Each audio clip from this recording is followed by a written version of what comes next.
Salut tout le monde! Bienvenue dans la famille, le podcast immobilier. Aujourd'hui, 1er août 2023, on revoit les statistiques immobilières du mois de juillet 2023 et on les analyse. Fait que sur mon channel YouTube, là, à tous les mois, j'analyse le Québec, l'Estrie, Granby, Bromont, Magog, Sherbrooke au niveau de leurs statistiques. Mais je l'analyse pas tant que ça, je dis les statistiques. Puis là, je vous garde tout le punchline de qu'est-ce que moi je vis, comment je vois ça de l'intérieur. Puis on pousse un peu plus la réflexion sur les statistiques immobilières parce que je dis les chiffres sur ces vidéos-là sur YouTube et je les analyse sur le podcast. Puis c'est important parce que je regarde les articles de journaux, des fois c'est rare en sacrement que je lis les journaux parce que je trouve ça plate. Mais quand je les lis ou que je vois ça passer, je trouve tout le temps qu'ils prennent une statistique, puis que là, ils vont la sortir. À vrai dire, ça va genre être marqué, là, l'immobilier perd des plumes, 30% moins de ventes. Puis là, l'article commence par genre Saint-Étienne, d'Edwidge, de je sais pas où. Puis là, tu fais comme, OK, mais tu sais, ils ont pris une petite région où la statistique était super forte, super frappante, ou des fois c'est juste comme Montréal, mais Chris, Montréal ne représente pas tout le reste du Québec. Là. Moi, je suis dans le canton de l'Est, je te confirme que ma réalité en immobilier est vraiment pas la même qu'à Montréal. Fait que c'est pour ça que je veux analyser les statistiques immobilières avec vous. Et là, aujourd'hui, on va se parler de ça. Là, premièrement, là, le taux d'intérêt actuellement est fucking élevé. Hein?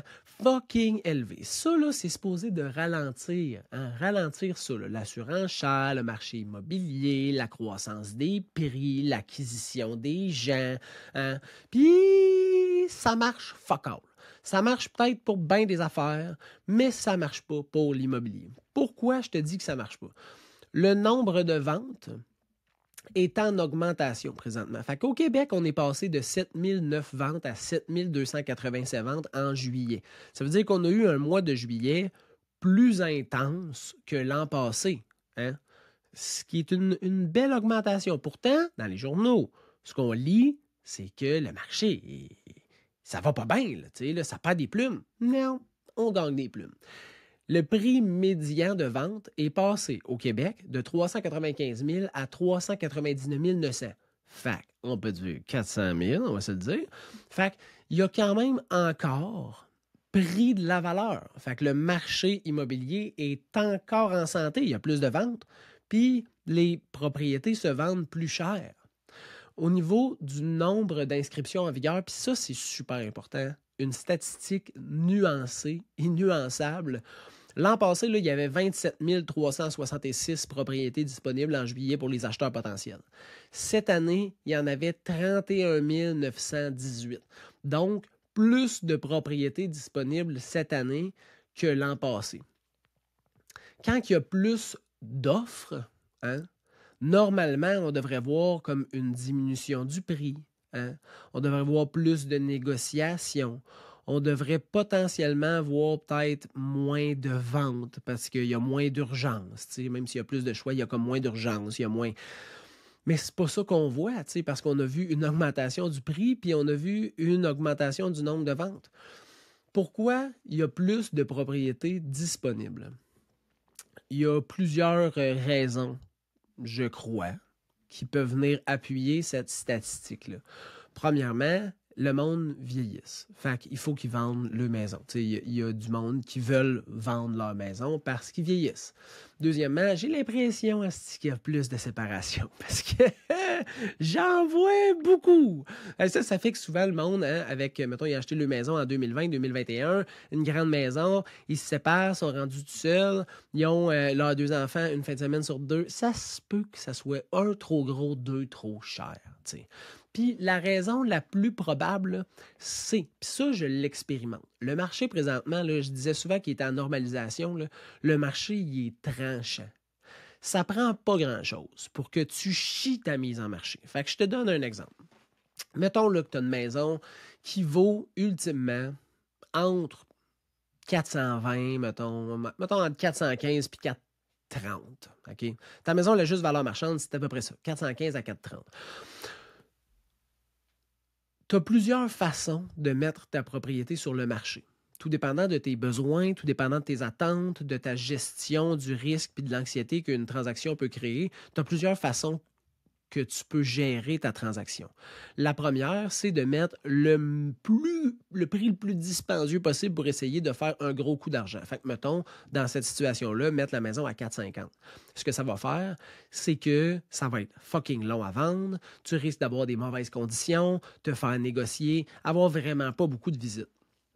Tu peux y aller direct sur le prix, tu sais, mettre ça comme à 4,25. Puis là, tu vas avoir, somme toute, des visites, probablement un petit peu de négociation sur la vente de ta propriété, parce qu'au Québec, en moyenne, les maisons se vendent à 97% du prix affiché. T'sais. Puis, tu risques d'avoir comme une transaction, somme toute, correcte, mais rien d'explosif. T'sais. Ou bien tu mets ça genre à 400 000, 405 000, 410 000. Je te conseille de le mettre à 400 000 là, parce que sur Centris, ça fonctionne à shot de 25 000, les barrières de recherche. Là. Les critères de recherche, c'est 400, 425, 450, 475, 500. Fait que ça sert à rien, tu mets ça à 405. Fait que, mettons, tu le mets à 400 000, puis là, tu te ramasses, mettons, avec 46 visites. Hein, tu te ramasses avec des offres multiples, potentiellement de la surenchère. Puis là, j'entends tout de suite le monde dire « C'est crosseur, mais donc le vrai prix, tu ne ferais pas perdre ton temps au monde. » Je t'explique pourquoi la stratégie, c'est des fois, mettons, 400 pour avoir 440 ou quelque chose comme ça. Si tous tes voisins ont été affichés à 400 000 puis se sont vendus à 430, 442, 448, 451, 427, ben tu veux reproduire le même scénario. Eux ont été affichés à 400, ont vendu, mettons, en moyenne à 440. Ben tu ne vas pas t'afficher à 440 parce que c'est plate, là, mais tu n'auras pas de visite. Tu n'auras pas de visite. Parce que le monde, ils s'attendent à la surenchère, ils s'attendent à ce qu'il y ait beaucoup de visites. Fait qu'ils vont peut-être même pas t'appeler, même pas aller visiter parce qu'ils vont dire, mais à 440, tu comprends bien qu'on ne pourra pas se le permettre s'il y a de la surenchère à 480, fait qu'on n'ira même pas visiter. Fait que t'es aussi bien d'utiliser le même scénario que ce qui s'est passé dans les 6 derniers mois dans ton secteur, puis de t'assurer, statistiquement parlant, de pouvoir répliquer, répéter ce genre de transaction-là. Et ça, c'est ce qui fait l'augmentation du nombre de propriétés sur le marché. Parce que les propriétaires, pas tous, mais les propriétaires, en général, ont vraiment envie de vendre leur maison chère. Puis ça, je le comprends, mais cher, pas cher, mettons, par rapport à 2019. Cher là. Par rapport à demain, par rapport à hier, par rapport à l'année passée, par rapport au voisin, par rapport à son beau-frère. Le monde, ils veulent vendre leur maison cher. Mais tu sais, cher, c'est un autre style de niveau. Là. Ça n'a pas rapport, tu sais, là. Puis là, des fois, moi, j'arrive pour dire la juste valeur marchande, puis ils font comme, ouais, ben là, mon voisin, moi, il a vendu 4,75. Oui, mais ton voisin a vendu en avril 2022. C'était le pic de la COVID. Ça se peut que ça soit pas la même chose. Puis tu sais, ton voisin, il avait changé ses planchers, il avait refait sa toiture, il avait changé ses fenêtres, il avait peinturé, il avait fait le home staging. Pas toi, tu sais. Fait que bref, il y a les attentes des propriétaires. Tu vois que c'est un sujet que j'ai parlé souvent. Les attentes des propriétaires sont vraiment, vraiment élevées, ce qui fait qu'ils vont demander un prix qui est, somme toute, vraiment, vraiment dans le haut de la fourchette. Puis quand tu es dans le haut de la fourchette, là, dans le marché actuel, qui est très tranchant, tu risques de chier ta mise en marché, puis d'être obligé de baisser. Puis là, j'ai une propriété en tête, pas loin d'une propriété que j'ai vendue, bien que j'ai un offre accepté présentement. Puis est passé de 450 à 440, à 430, à 420, à 415, à 380. C'est pas la bonne technique à utiliser de descendre en escalier. Tu fais ça comme juste si t'es bien pogné pour le faire, là, là. Mais sinon, tu prends un prix stratégique, statistiquement prouvé que tu es capable de réussir ta transaction avec ce prix-là. Puis tu te lances. Puis après ça, c'est la job, ou bien ta job, ou la job du proprio, ou la job du courtier que tu vas engager, de faire les actions pour la vendre. Mais si tu décides d'être dans le haut de la fourchette, ou plus haut que la fourchette, ben il faut que tu t'attendes à ce que ça soit plus long. Bien long. Que tu te fasses négocier, que tu n'aies pas beaucoup de visites, puis que tu scrapes ton momentum. Parce qu'ultimement, là, tu as 5 jours où ta maison est marquée en nouveauté sur Centris. Dès la mise en marché, le email est envoyé à tout le monde qui a des alertes automatiques entre tel prix et tel prix dans tel secteur pour tel type de propriété. Si tu rates ce moment-là de décollage, ça peut te coûter très cher. Fac, ce qui a fait que le nombre de propriétés a augmenté au Québec, c'est ça. le mauvais choix de départ de mise en marché ou la nécessité de prendre un mauvais choix de départ parce que je comprends que si tu as une hypothèque de, je sais pas moi, 400 000, tu peux pas... tu veux peut-être pas prendre le risque d'afficher ta maison à 375 000 pour potentiellement avoir 410, 420. T'sais. Je le comprends. Mais ce choix-là est coûteux.